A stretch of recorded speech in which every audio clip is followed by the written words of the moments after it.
Bienvenue dans cette nouvelle édition du 12-15. Au sommaire, au Sénégal, les élections locales du 29 juin se préparent. Le Parti démocratique sénégalais, l'une des grandes forces politiques du pays, espère allier à sa cause les derniers indécis. En Mauritanie, alors que l'élection présidentielle du 21 juin approche, la situation économique du pays est au cœur des préoccupations.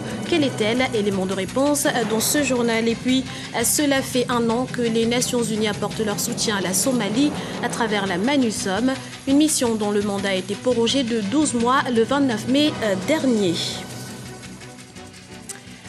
Au Sénégal, à quelques semaines des élections locales du 29 juin, la campagne bat son plein. Au PDS, le Parti démocratique sénégalais, leur est au ralliement, gouvernance, coût de la vie. Les arguments sont nombreux pour convaincre les derniers indécis. Un reportage de notre correspondante Christelle Ndayambaya. À quelques semaines des élections municipales au Sénégal, les partis politiques battent campagne en vue de ce scrutin. Le Parti démocratique sénégalais est représenté dans un grand nombre de communes et entend bien rester l'une des grandes forces politiques du pays. Si le parti est déterminé à gagner ces élections, c'est qu'il juge que les actions entreprises jusque-là par le gouvernement ne sont pas à la hauteur des attentes de la population. Le Sénégal se porte difficilement, comme les Sénégalais vous le disent. Très difficile. Une crise aiguë dans tous les secteurs. Et je prends des cas précis. L'agriculture, qui est le poumon même de notre économie. Les paysans sénégalais rencontrent encore des difficultés qu'ils n'ont jamais connues depuis les indépendances. Sur la question de l'enrichissement illicite, Serigne Mbacké Ndiaye fustige les actions de la CREI et notamment les poursuites à l'encontre de l'ancien ministre Karim Wade. 6 mois d'incarcération, ils n'ont pas été en mesure de présenter quoi que ce soit aux Sénégalais. Cela veut dire que, c'est vrai, nous parlons de la justice, nous faisons confiance à la justice, mais le fonctionnement et l'organisation de la justice est tel que le gouvernement a la possibilité d'interférer avant le jugement. Et aujourd'hui, l'opinion est convaincue que Karim Wade est blanc comme neige et devant le tribunal, il va démontrer qu'il est blanc. La seule chose que nous demandons, c'est que ce procès soit public. Au Sénégal, les élections locales, départementales et communales sont prévues pour le 29 juin. Les électeurs sénégalais devront élire 25 688 conseillers municipaux. Ouagadougou, la capitale du Burkina Faso, accueille depuis ce mardi la 8e consultation annuelle du comité de gestion des catastrophes en Afrique de l'Ouest, réunissant des représentants de 14 pays africains et des délégations de l'Organisation des Nations Unies. Ces assises visent à renforcer les capacités de gestion des risques liés aux catastrophes telles que les inondations, la crise Ebola, les conflits communautaires ou encore l'insécurité alimentaire. C'est un pas vers le règlement de la mésentente diplomatique entre Kinshasa et Brazzaville. Les deux parties ont trouvé un accord sur la question délicate de l'expulsion massive des ressortissants de la République démocratique du Congo par Brazzaville. La convention, qui doit être ratifiée par les parlements respectifs, prévoit une nouvelle réglementation. Le point avec Aminata Diak. Avec une pièce nationale d'identité et un laissez-passer, les populations du Congo et de la République démocratique du Congo pourront désormais traverser le fleuve qui relie les deux pays. Ceci pour une durée de 72 heures. Dépasser ce délai, un passeport et un visa seront nécessaires. La décision a été conjointement prise ce mardi à Kinshasa à l'issue de 2 jours de travaux entre les autorités des deux Congos. Ces assises s'inscrivent dans le cadre de la recherche de solutions pour améliorer le climat entre les deux pays frères. Entre ces deux pays, le climat s'est détérioré suite à l'opération lancée par la police congolaise à Brazzaville pour lutter contre le banditisme. Nous avons noté la caducité de tous les textes qui étaient en vigueur parce que ces textes n'avaient jamais été ratifiés par nos parlements respectifs. Une commission mixte d'enquête des deux pays a été mise en place. Objectif, faire la lumière sur les supposées violations de droits de l'homme qu'aurait commises la police congolaise à Brazzaville lors des expulsions des Congolais de l'autre rive. Selon le communiqué final de cette rencontre, 136 804 personnes ont été expulsées de Brazzaville depuis le 4 avril.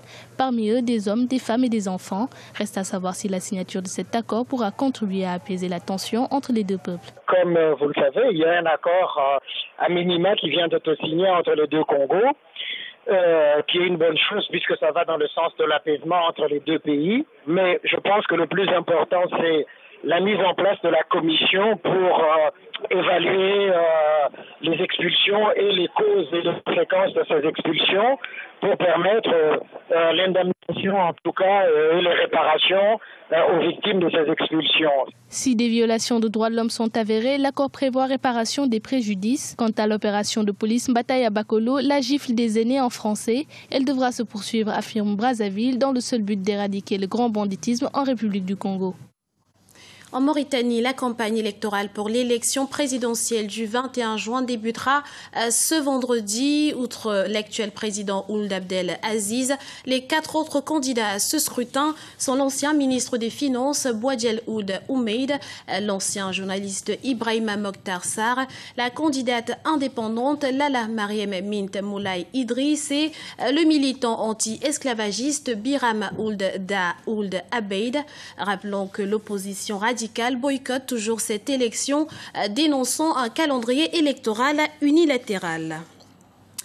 Et alors que l'échéance électorale approche, la situation économique du pays est au centre des préoccupations des acteurs politiques et sociaux. Comment se porte l'économie nationale, mais surtout, quel est le bilan économique des 5 dernières années du président Mohamed Ould Abdel Aziz?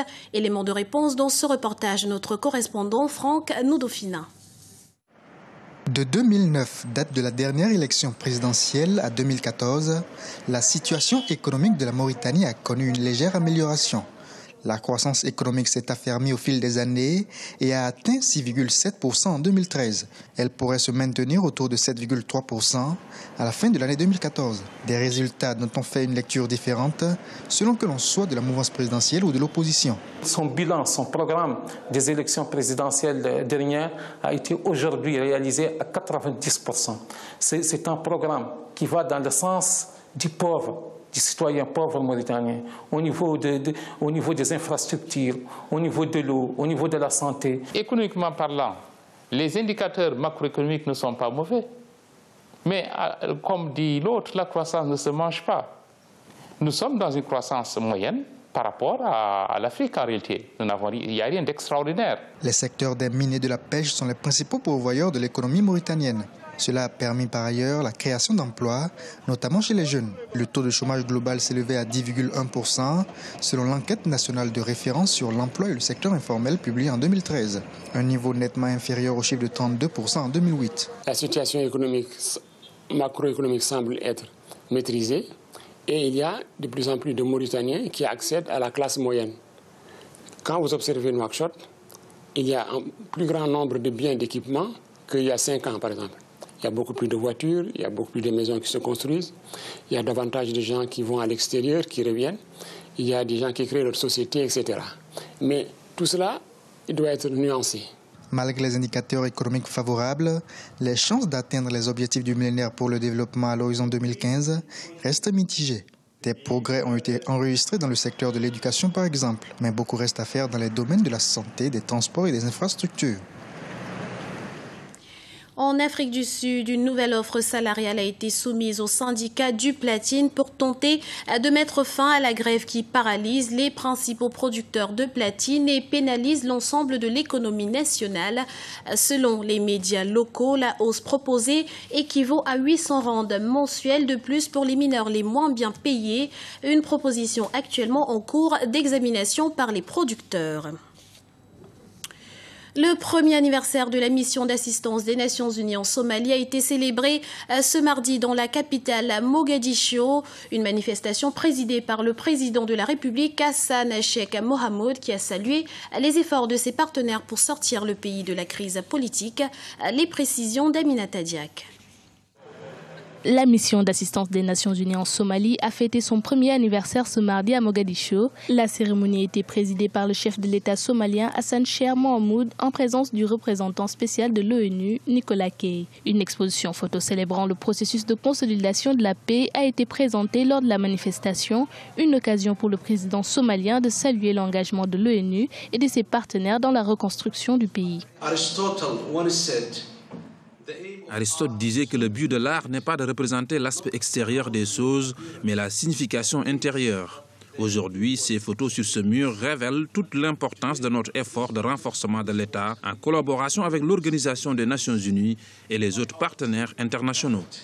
In collaboration with the United Nations and other international partners. Les Nations Unies ont également salué les progrès accomplis par les autorités somaliennes au cours de l'année écoulée.